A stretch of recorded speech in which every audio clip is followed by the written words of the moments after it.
trouve que ces derniers temps, j'ai lu un texte que j'avais pas lu de Herbert Marcuse qui s'appelle La tolérance répressive, qui m'a beaucoup convaincu en fait, et qui est un texte pour l'idée d'intolérance, où il dit de manière très étonnante et très très belle, et j'ai jamais vu un intellectuel assumer cette position. Il dit oui, moi je suis pour qu'on soit intolérant avec les opinions racistes, jacobines, chauvinistes, nationalistes, classistes, etc. Et je pense que la construction d'un espace libre des idées présuppose que les individus soient autonomes du point de vue de leur pensée et aient accès à la vérité, au savoir, etc. Et ça passe par l'intolérance avec les opinions fausses, les idéologies de droite, les idéologies racistes, etc.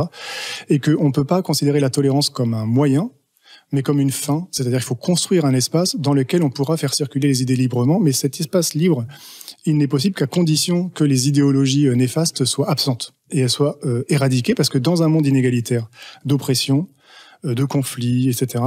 Si vous décrétez qu'il faut être tolérant de façon formelle avec toutes les paroles qui sont prononcées, en fait, vous allez donner un pouvoir extrême à ceux qui détiennent le pouvoir, donc les médias, la publicité, les médias de masse, etc., la chaîne d'info continue, Fox News, CNews, etc. Et de ce point de vue-là, vous allez fabriquer des individus qui, en fait, sont dans le mensonge, ou l'ignorance, ou la tromperie, ou l'idéologie, etc., qui donc seront plus du tout capables de délibérer, de réfléchir, d'avoir accès à la vérité. Et de ce point de vue-là, vous allez renforcer un monde injuste, un monde d'oppression, un monde qui, en fait, détruit les conditions du débat libre, de la réflexion. Et donc, c'est pas être tolérant, ça, c'est être répressif, c'est être tolérant à sa propre répression. C'est pour ça qu'il parle de tolérance répressive. C'est comme si on adhérait à un système qui nous réprime. Et il dit, en fait, il faut refaire de la tolérance un concept tel qu'il avait chez les libéraux du XVIIe. C'est un concept actif, c'est un concept dans lequel il s'agit de favoriser les minorités, de favoriser la liberté de penser, de favoriser l'émancipation humaine.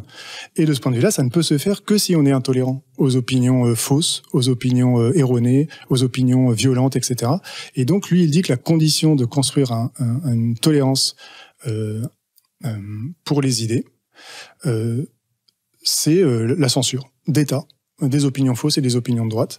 Et moi, je trouve que c'est un argument convaincant. Alors, il se pose beaucoup de questions. Qui décide? Est-ce que ça fait pas un pouvoir aux intellectuels sur les autres, etc. Alors, lui, il dit, après tout, on vit déjà dans une société où le pouvoir est un petit nombre, mais c'est un petit nombre d'ignorants et de gens très violents. Alors, pourquoi pas un petit nombre d'intellectuels éclairés? Après tout, quelle serait la différence, etc.